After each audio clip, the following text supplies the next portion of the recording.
जयपुर से। चलिए देख लेते हैं सुबह की 100 खबरें। तेलंगाना के सूर्यापेट में बड़ा हादसा हुआ। यहां 47वें राष्ट्रीय जूनियर कबड्डी टूर्नामेंट के आयोजन के दौरान गैलरी ढह गई। इसकी चपेट में करीब 1500 दर्शक आ गए। इस हादसे में 100 से ज्यादा लोग घायल।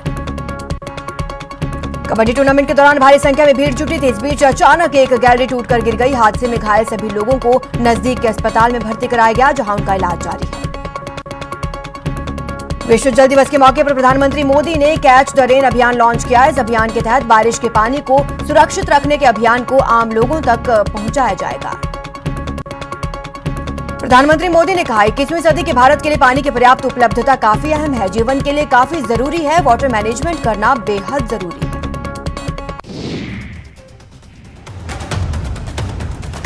प्रदेश के 3 जिलों में होने वाले विधानसभा उपचुनाव के लिए आज अधिसूचना जारी की जाएगी। साथ ही नाम निर्देशन पत्र दाखिल करने का कार्य प्रारंभ हो जाएगा। प्रदेश में 3 सीटों पर उपचुनाव के लिए नामांकन दाखिल करने की 30 मार्च अंतिम तारीख है। संभावना है कि कांग्रेस के तीनों प्रत्याशी अंतिम दिन ही अपना नामांकन दाखिल करेंगे।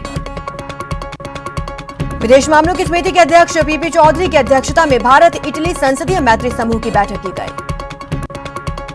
लोकसभा में सांसद हनुमान बेनीवाल ने प्रदेश में पानी की समस्या से जूझ रहे किसानों के लिए केंद्र सरकार से कृषि क्षेत्र विकसित करने की मांग की। राष्ट्रीय स्वयंसेवक संघ देश में पर्यावरण संरक्षण, सामाजिक समरसता के बाद भूमि प्रदूषण को रोकने के लिए अभियान की शुरुआत करने जा रहा है। जयपुर में विद्याधर नगर स्टेडियम में किसानों की महापंचायत आज होगी, जिसमें राकेश टिकैत किसानों को संबोधित करेंगे।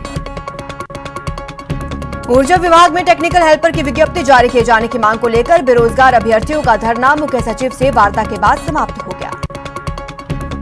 जयपुर में आज शहीद दिवस पर अहिंसा यात्रा और मौन कार्यक्रम का आयोजन किया जाएगा। साथ ही शहीदों को श्रद्धांजलि दी जाएगी। प्रदेश कांग्रेस प्रभारी अजय माकन ने जयपुर पीसीसी ऑफिस में पार्टी के पदाधिकारियों के साथ उपचुनाव को लेकर चर्चा की। बैठक के बाद प्रदेश प्रभारी माकन ने कहा कि उपचुनाव को लेकर कांग्रेस की जमीनी तैयारी पूरी है, जीत पार्टी की ही होगी। ग्रेड पे की मांग को लेकर पटवारियों का धरना पिछले 35 दिनों से जारी। पटवारियों को अब दूसरे राज्यों के पटवारियों का भी समर्थन मिल रहा है। गृह मंत्री अमित शाह ने असम में चुनावी रैली को संबोधित किया, जहां वो कांग्रेस और एआईयूडीएफ प्रमुख बदरुद्दीन अजमल पर जमकर बरसे। असम के डिब्रूगढ़ की चुनावी सभा में जेपी नड्डा ने कहा कि चुनावी मौसम में यहां पर आकर कई लोग वादे कर रहे हैं, लेकिन असम की अस्मिता को बीजेपी ही सुरक्षित रख सकती है। मुंबई पुलिस कमिश्नर पद से हटाए गए परमबीर सिंह ने महाराष्ट्र के गृह मंत्री अनिल देशमुख पर लगाए गए रिश्वत के आरोपों की सीबीआई जांच की मांग की है। इस संबंध में उन्होंने सुप्रीम कोर्ट में याचिका लगाई है। एनसीपी चीफ शरद पवार ने कहा कि परमबीर सिंह के आरोप पूरी तरह गलत है। उन्होंने कहा कि पहली नजर में मुझे आरोप गंभीर लगे थे, लेकिन आरोपों में कोई दम नहीं। पवार की प्रेस कॉन्फ्रेंस के बाद महाराष्ट्र के पूर्व सीएम देवेंद्र फडणवीस ने पलटवार किया। उन्होंने सोशल मीडिया पर परमबीर सिंह की चिट्ठी के कुछ सबूत शेयर किए। परमबीर सिंह के पत्र का मुद्दा लोकसभा और राज्यसभा में भी उठा। दोनों सदनों में भारतीय जनता पार्टी ने इस मुद्दे पर हंगामा किया और महाराष्ट्र के मुख्यमंत्री और गृह मंत्री के इस्तीफे की मांग की। जम्मू कश्मीर में शोपियां में सुरक्षा बलों ने 4 आतंकियों को मार गिराया। सभी आतंकी संगठन लश्कर ए तैयबा से जुड़े हुए थे। ऑपरेशन में सेना का एक जवान घायल हुआ है। 67वें नेशनल फिल्म अवार्ड्स का ऐलान कर दिया गया। इस दौरान 2019 में रिलीज हुई फिल्मों को सम्मानित किया गया। नितेश तिवारी के निर्देशन में बनी सुशांत सिंह राजपूत, श्रद्धा कपूर स्टारर छिछोरे को बेस्ट हिंदी फिल्म चुना गया। कंगना रनौत को मणिकर्णिका और पंगा के लिए बेस्ट एक्ट्रेस का अवार्ड मिला। ये उनके करियर का 4था नेशनल अवार्ड है। वहीं मनोज वाजपेयी को सर्वश्रेष्ठ अभिनेता का पुरस्कार दिया गया है। पाली जिले में एक नाबालिग बच्ची के साथ दरिंदगी का मामला सामने आया, जिसके बाद परेशान होकर नाबालिग ने आत्महत्या का प्रयास किया। कोटा में 20,000 रुपए बतौर रिश्वत राशि के रूप में मांगकर प्राप्त करने के आरोपी लाइनमैन की जमानत अर्जी खारिज कर दी गई है। भरतपुर में डहरा मोड़ पुलिस चौकी में शॉर्ट सर्किट से वाहनों में आग लग गई, जिसके बाद कड़ी मशक्कत के बाद आग पर काबू पाया गया। सीकर में शादी के नाम पर झांसा देकर ठगी करने वाले गिरोह का पर्दाफाश किया गया। गिरोह में 2 महिलाओं सहित 3 लोगों को गिरफ्तार किया गया। श्रीगंगानगर में पुलिस ने नशे के खिलाफ कार्रवाई करते हुए एक युवक को 4 किलो गांजे के साथ गिरफ्तार किया। कोटा में डीजल चोरी के मामले में 3 साल से फरार चल रहे आरोपी को पुलिस ने गिरफ्तार किया। डूंगरपुर में आरएसएस के लघु उद्योग भारती के प्रांतीय अध्यक्ष योगेंद्र कुमार शर्मा और उनके पुत्र पर खेरवाड़ा बस स्टैंड पर स्कूटर सवार 3 बदमाशों ने जानलेवा हमला कर दिया। करौली के गढ़खेड़ा गांव में मौजूद एक कुएं में महिला का शव मिलने से सनसनी फैल गई। बूंदी में एक हेड कांस्टेबल पर 2 बदमाशों ने चाकू से हमला कर दिया, जिसमें कांस्टेबल बुरी तरह से घायल हो गया। चूरू में पुराने बस स्टैंड पर नशे में धुत एक बस ड्राइवर ने सब्जी की 2 दुकानों पर बस चढ़ा दी। गनीमत रही कि इस हादसे में कोई हताहत नहीं हुआ। धौलपुर शहर के कोतवाली थाना इलाके के पटपरा मोहल्ले में 24 वर्षीय युवक का शव कमरे में फांसी के फंदे पर झूलता हुआ मिलने से सनसनी फैल गई। उदयपुर में एसीबी ने बड़ी कार्रवाई की और बिजली विभाग के असिस्टेंट इंजीनियर को ट्रैप किया। टोंक में भी एसीबी की बड़ी कार्रवाई, बीओबी के शाखा प्रबंधक को 10,000 की रिश्वत लेते ट्रैप किया। चित्तौड़गढ़ में एक पुलिस वाले को छेड़छाड़ महंगी पड़ी, गांव वालों ने पुलिस वाले की जमकर पिटाई कर दी। यही नहीं, पिटाई का वीडियो वायरल कर दिया। भरतपुर के गोलपुरा में सड़क पर स्पीड ब्रेकर बनाने को लेकर 2 पक्ष आमने सामने हो गए। करौली पुलिस ने 10,000 के नामी कुख्यात डकैत शिवराम गुर्जर को गिरफ्तार करने में सफलता हासिल की है। धौलपुर जिले के सपोह थाना पुलिस ने मुखबिर की सूचना पर नाकाबंदी के दौरान कार्रवाई करते हुए 25,000 के इनामी हार्डकोर बदमाश वीरेंद्र उर्फ वीरू गुर्जर को गिरफ्तार किया। कोटा की दादाबाड़ी पुलिस ने जान से मारने की धमकी देकर 5.5 लाख रुपए की डिमांड करने वाले 2 बदमाशों को गिरफ्तार किया। सीकर पुलिस की विशेष टीम ने 200 कार्टून अवैध शराब जब्त की। शराब की कीमत 11 लाख रुपए बताई जा रही है। डूंगरपुर जिले के सागवाड़ा आबकारी विभाग व कुआ थाना पुलिस ने संयुक्त रूप से कडाना बेक वाटर क्षेत्र में नाव से दबिश देते हुए अवैध देशी महुआ शराब के खिलाफ कार्रवाई की। सरहदी बाड़मेर जिले के कोतवाली थाना के अंतर्गत पालिका बाजार के पास सोमवार को अधेड़ का शव मिलने से शहर में सनसनी फैल गई। सीकर पुलिस की विशेष टीम ने 200 कार्टून अवैध शराब जब्त की। शराब की कीमत 11 लाख रुपए है। टोंक के नूरपुर खेड़ा गांव में मेहनत मजदूरी करने गया एक युवक दुबई में फंस गया, जिसने वीडियो शेयर कर अपने एजेंट और नियोक्ता कंपनी पर धोखाधड़ी का आरोप लगाया है। आज वर्ल्ड बेयर डे यानी विश्व भालू दिवस है। हर साल भालुओं के संरक्षण के लिए यह खास दिन 23 मार्च को मनाया जाता है। कोटा में रेल मंडल ने कार को ट्रेन से टकराने की खबर फैलाकर मॉक ड्रिल किया। जयपुर में मंदिर प्रशासन की ओर से 3 दिन के फागोत्सव कार्यक्रम की शुरुआत की गई। सीकर जिले के फतेहपुर शेखावाटी कस्बे में शुद्ध के लिए युद्ध अभियान के तहत कार्रवाई की गई। चूरू के सुजानगढ़ में रेल फाटक पर अचानक 2 ट्रक बीच सड़क पर ही खराब हो गए, जिससे घंटों तक जाम लगा रहा। प्रदेश के सभी निवासियों को चिकित्सा बीमा का लाभ देने के लिए राज्य सरकार अप्रैल से मुख्यमंत्री चिरंजीवी योजना की शुरुआत करेगी। राजस्थान क्रिकेट एसोसिएशन के अध्यक्ष वैभव गहलोत सोमवार को चूरू पहुंचे, जहां उन्होंने रियाज अहमद चिश्ती के निधन पर शोक जताया। चूरू में महिला सुरक्षा एवं सलाह केंद्र ने एक पति पत्नी की काउंसलिंग कर उनका घर फिर से बसाया। दोनों में काफी समय से मनमुटाव चल रहा था। चूरू के सुजानगढ़ में भाजपा युवा मोर्चा के पूर्व अध्यक्ष नरेंद्र गुर्जर द्वारा दिए जा रहे धरने में आरएलपी विधायक नारायण बेनीवाल ने शिरकत की। कोटा जिले में नाबालिग के साथ हुए गैंगरेप मामले को लेकर आम आदमी पार्टी कार्यकर्ताओं ने कोटा रेंज आईजी कार्यालय पर धरना प्रदर्शन किया। कोटा में एक रिटायर्ड बैंककर्मी ने अपनी मां की मौत के बाद नेत्रदान करवाकर मानवता की मिसाल कायम की।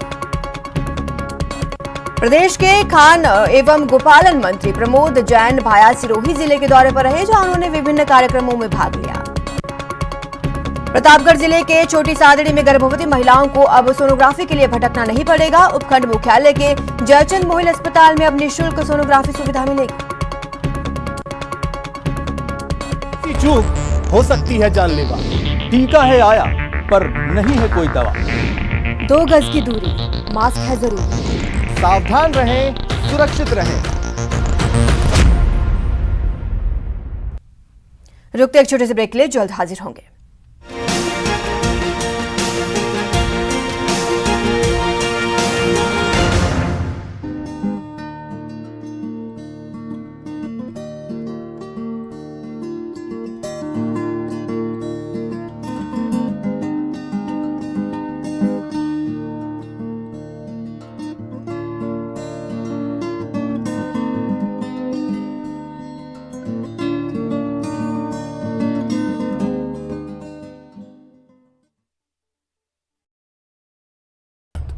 हर किसी की भागीदारी पर, आप जो और सवाल उठाने से ही कोई रास्ता बताएं? मिल पाएगा जवाब। उनकी चिंताएं किस तरह की? आप कोरोना से लड़िए, आपके लिए हम करेंगे कोरोना पर हर एक सवाल। प्राइम डिबेट सिर्फ न्यूज़ 18 राजस्थान पर। सवाल सारे, मुद्दे तमाम, माइक पर सरेआम होकर ऑटो पे सवार। जब पूछेगा रिपोर्टर, आपके क्षेत्र के हर मसले का जवाब मिलेगा बिल्कुल नए अंदाज में।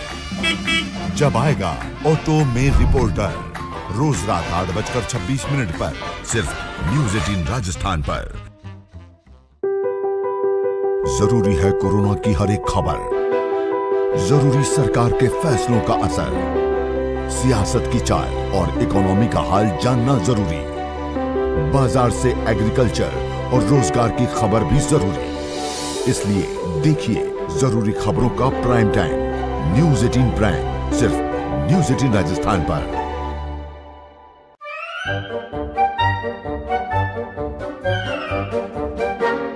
अखबार हुआ ठप, आउटडोर हुआ बेकार, टीवी ही दे रहा है विज्ञापन को तेज रफ्तार। करोड़ों दर्शकों तक न्यूज़ 18 पहुंचाएगा आपका ऐड। न्यूज़ 18 की टीम दमदार बनाएगी आपका ऐड शानदार। जल्दी कीजिए, कहीं छूट ना जाए ये सुनहरा मौका। हमें मेल करके उठा लीजिए बड़ा फायदा। ये स्पेशल ऑफर है अगले 15 दिनों तक। साथ ही मिलेगा हमारी वेबसाइट पर प्रमोशन। आज ही मेल करें sales@nw18.com पर। न्यूज़ 18 इंडिया, आपका पसंदीदा नेशनल न्यूज चैनल, उपलब्ध है टाटा स्काई के चैनल नंबर 519 और एयरटेल के चैनल नंबर 318 पर। कोरोना की हर खबर देखते रहिए न्यूज़ 18 इंडिया पर। भैया राम राम, नमस्कार। बाहर ना जाना, कुछ बता रहे हैं, कुछ चेता रहे हैं। तो आपने लॉकडाउन के दौरान देखा कि हम क्या कर रहे हैं। कोरोना काल में लोग एक दूसरे को समझा रहे हैं, बड़े बड़े लोग वीडियो बना रहे हैं। आप गाना जानते हैं तो गाइए या फिर अपना हुनर दिखाइए, वीडियो बनाइए और हम तक पहुंचाइए और घर बैठे बनिए स्टार।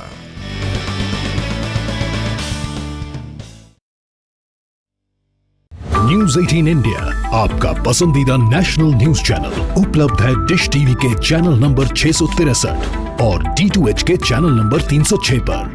कोरोना की हर खबर देखते रहिए न्यूज़ 18 इंडिया पर।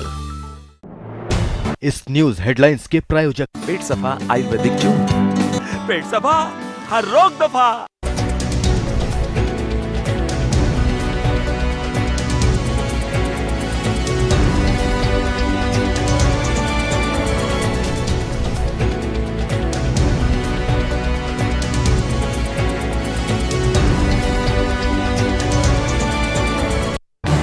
इस न्यूज हेडलाइंस के प्रायोजक पेट सफा आयुर्वेदिक चूर्ण, पेट सफा हर रोग दफा।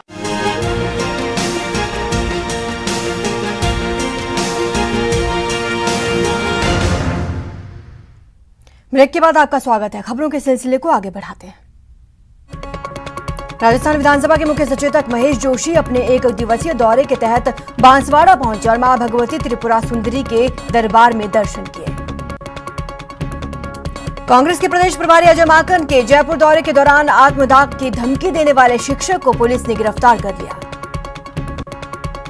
कोटा में बीजेपी के प्रदेश महामंत्री और रामगंज मंडी से विधायक मदन दिलावर ने एक बार फिर कांग्रेस सरकार पर आरोप लगाया है कि कांग्रेस की सरकार अनुसूचित जनजाति के साथ भेदभावपूर्ण रवैया अपनाकर उनको अपमानित कर रही है। भरतपुर के वैर में बीजेपी का प्रशिक्षण शिविर का आयोजन किया गया। शिविर में पूर्व सांसद रामस्वरूप कोहली भी मौजूद रहे। दिल्ली के सुमित छत्रसाल ने लोहागढ़ केसरी का खिताब अपने नाम कर लिया। भरतपुर के लोहागढ़ स्टेडियम में आयोजित हुए इस राष्ट्रीय स्तर के दंगल में सुमित ने मोनू को हराकर जीत हासिल की। मध्य प्रदेश के ग्वालियर से बड़ी खबर आ रही है। हादसे में 13 लोगों की मौत। ऑटो और बस की भीषण टक्कर हो गई, जिसमें 13 लोगों की मौत हो गई है। बड़ी खबर मध्य प्रदेश से आ रही है। मध्य प्रदेश के ग्वालियर में हादसे में 13 लोगों की मौत। ऑटो और बस की भीषण भिड़ंत हो गई, जहां 13 लोगों की मौके पर ही मौत हो गई है। मरने वालों में 9 महिलाएं और एक ऑटो चालक। पुरानी छावनी थाना क्षेत्र की यह घटना है। मध्य प्रदेश के ग्वालियर में यह घटना हुई। बस और कार में भीषण भिड़ंत हो गई, जिसमें 13 लोगों की मौके पर ही मौत हो गई। पुरानी छावनी थाना क्षेत्र की घटना। मध्य प्रदेश के ग्वालियर में ऑटो और बस की भीषण टक्कर, 13 लोगों की मौके पर ही मौत। मरने वालों में 9 महिलाएं शामिल हैं। पुरानी छावनी थाना क्षेत्र की यह घटना बताई जा रही है। आप तस्वीरों में देख सकते हैं किस तरह से ये भीषण हादसा हुआ है। बस और ऑटो की भीषण टक्कर हुई, जिसमें 13 लोगों की मौके पर ही मौत हो गई।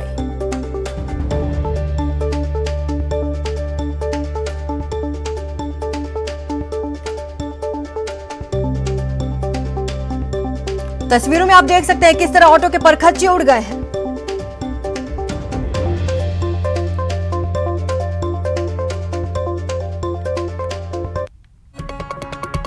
कोटा में नेत्रदान को लेकर लोगों में इस तरह जागरूकता आई है कि 25 साल बाद स्नेह मिलन समारोह में 40 दोस्त एक साथ मिले तो इस दिन को हमेशा के लिए यादगार बनाने के लिए एक साथ नेत्रदान का संकल्प लेकर अनूठी पहल की। अलवर जिले के रामगढ़ कस्बे में योग शिविर सेवा केंद्र समिति की बैठक आयोजित की गई, जिसमें संस्था के लिए 4 बीघा जमीन दान देने वाले कस्बा निवासी यादराम भलाई को माला पहनाकर सम्मानित किया गया। अलवर में 25 अप्रैल को होने वाली रीट भर्ती परीक्षा तिथि स्थगित करने की मांग जैन समाज लगातार कर रहा है। 25 अप्रैल को महावीर जयंती होने के कारण जैन समाज परीक्षा को आगे बढ़ाने की मांग कर रहा है। अलवर नगर परिषद में भ्रष्टाचार को लेकर ऑडियो वायरल होने के बाद सभापति बीना गुप्ता ने अधिकारियों को सख्त निर्देश देते हुए कहा कि बिना किसी दबाव में आए विकास का काम करना है। अलवर सरस डेयरी में दुग्ध समितियों के किसानों और कर्मचारी दिनेश गुप्ता के बीच मारपीट विवाद थमने का नाम नहीं ले रहा। डेयरी में डेयरी बूथों के किसान संघों ने बैठक कर दोषी कर्मचारी को निलंबित करने की मांग की। जयपुर में दिव्यांगों ने निःशक्त जन दफ्तर पर जमकर हंगामा करते हुए विभाग के मुख्य गेट पर ताला जड़ दिया। AWS की आयु सीमा और फीस में छूट देने पर राष्ट्रीय परशुराम सेना के कार्यकर्ताओं ने भरतपुर में ढोल नगाड़ों के साथ खुशियां मनाई और सीएम का आभार जताया। भरतपुर में विप्र फाउंडेशन की ओर से विप्र रत्न सामान्य ज्ञान प्रतियोगिता का आयोजन किया गया। आयुर्वेद नर्सेज के 550 पदों पर भर्ती की मांग को लेकर अजमेर में आयुर्वेद निदेशालय के बाहर धरने पर बैठे बेरोजगार नर्सेज ने कलेक्ट्रेट के सामने प्रदर्शन किया। बीकानेर में बीजेपी पार्षदों ने नगर निगम आयुक्त का घेराव किया और वार्ड में पैकेज के कार्य में भेदभाव करने का आरोप लगाया। भीलवाड़ा जिले की बदनौर पंचायत समिति की चतरपुरा सहित करीब 1 दर्जन पंचायतों में ओलावृष्टि हुई। करौली में अचानक मौसम का मिजाज बदल गया और चारों तरफ बादल छा गए, जिसके बाद तेज हवाओं के साथ हल्की बारिश हुई। श्रीगंगानगर में पश्चिमी विक्षोभ के सक्रिय होने से श्रीगंगानगर जिले में तेज हवाओं के साथ बारिश हुई। वहीं कुछ स्थानों पर चने के आकार के ओले गिरे। उदयपुर जिले के मावली उपखंड मुख्यालय पर सोमवार शाम अचानक तेज गर्जनाओं के साथ बरसात हुई, जिसके बाद मौसम खुशनुमा हो गया। अलवर जिले में भी अचानक तेज हवाओं के साथ आंधी तूफान के रूप में बारिश आई, जिसकी वजह से किसानों की फसल बर्बाद हो गई। अजमेर के केकड़ी कस्बे सहित अन्य जगहों पर मौसम ने अपना मिजाज बदला। देखते ही देखते आसमान में काले बादल छा गए और तेज गड़गड़ाहट के साथ बारिश हुई। भीलवाड़ा जिले की बदनौर पंचायत समिति की चतरपुरा सहित करीब 1 दर्जन पंचायतों में ओलावृष्टि हुई। केंद्र सरकार ने कोविशील्ड वैक्सीन को लेकर अब नई गाइडलाइन जारी की है। इसके मुताबिक कोविशील्ड वैक्सीन के 2 डोज के बीच का समय पहले से 2 हफ्ते ज्यादा रहेगा। कोरोना की बेकाबू रफ्तार फिर नए रिकॉर्ड बनाने लगी। पिछले 24 घंटे में देश में कोरोना के 47,009 केस सामने आए। इसके साथ ही देश में कोरोना मरीजों का आंकड़ा 1,16,37,000 को पार कर गया। महाराष्ट्र में कोरोना की रफ्तार ने चिंता बढ़ा दी है। यहां एक दिन में सबसे ज्यादा 30,535 लोग कोरोना संक्रमित मिले। ये कोरोना की शुरुआत से अब तक का सबसे बड़ा आंकड़ा है। प्रदेश में कोरोना पॉजिटिव केस 3,26,000 के पार पहुंच गए हैं। सोमवार को रिकॉर्ड 602 पॉजिटिव केस सामने आए। वहीं प्रदेश में कोरोना से अब तक 2,803 लोगों की मौत हो चुकी है। प्रदेश में कोरोना के बढ़ते मामलों के बाद 8 शहरों में नाइट कर्फ्यू। इन शहरों में राजधानी जयपुर, अजमेर, भीलवाड़ा, जोधपुर, कोटा, उदयपुर, सागवाड़ा और कुशलगढ़ शामिल हैं। झालावाड़ जिले में कोरोना की तेजी से वापसी होती जा रही है। जिले में लगातार कोरोना पॉजिटिव के नए मामले सामने आ रहे हैं। चूरू जिले में बढ़ते कोरोना संक्रमण के मामलों को देखते हुए होली और शब-ए बारात पर्व को घर पर ही मनाने के निर्देश दिए गए हैं। कोटा में सोमवार को 79 मरीजों की जांच रिपोर्ट पॉजिटिव आने के बाद चिकित्सा विभाग में हड़कंप मच गया। कोटा में कोविड वैक्सीनेशन अभियान के तहत 112 साइट्स पर सेशन आयोजित किए गए, जहां 4,539 लाभार्थियों ने वैक्सीन की पहली डोज लगवाई। चूरू जिले में कोविड-19 टीकाकरण अभियान के तहत 9,000 से ज्यादा लोगों को टीका लगाया गया। श्रीगंगानगर के सूरतगढ़ में उपखंड अधिकारी मनोज कुमार मीणा ने व्यापारियों की बैठक लेकर कोरोना गाइडलाइंस की पालना करने के निर्देश दिए। कोटा में कोरोना वैक्सीनेशन को लेकर बुजुर्गों में खासा उत्साह देखा गया, जहां बुजुर्गों ने कोरोना का टीका लगवाकर लोगों में जज्बा पैदा किया। कोटा में कोरोना की दूसरी लहर की शुरुआत हो चुकी है, जिससे अस्पतालों में कोरोना मरीजों की तादाद लगातार बढ़ती जा रही है। अलवर जिले के मुंडावर एसडीएम ने कोरोना की गाइडलाइंस का सख्ती से पालन करवाने के लिए अधिकारी, व्यापारियों, धर्मगुरुओं की मीटिंग लेकर दिशा निर्देश जारी किए। भरतपुर में जिला कलेक्टर नथमल डीडीएल एक्शन में नजर आए और अचानक सैटेलाइट हॉस्पिटल पहुंचकर वैक्सीनेशन सेंटर का जायजा लिया। अलवर जिले में कोरोना संक्रमण के दौरान लॉकडाउन में अच्छा कार्य करने वाले अधिकारियों को विभिन्न सामाजिक संगठनों की ओर से सम्मानित किया गया। राज्य सरकार ने अन्य प्रदेशों से आने वाले यात्रियों के लिए आरटी-पीसीआर टेस्ट की नेगेटिव रिपोर्ट अनिवार्य की है। रिपोर्ट नहीं होने पर रेलवे स्टेशन पर ही यात्रियों की कोरोना जांच की जा रही है। जयपुर में कोरोना का संक्रमण अब फिर तेजी से बढ़ने लगा है। बावजूद इसके ना तो लोग और ना ही प्रशासन लापरवाह नजर आ रहे हैं। फिलहाल इस बुलेटिन में इतना ही। आप बने रहे हमारे साथ और देखते रहिए न्यूज़ 18 राजस्थान।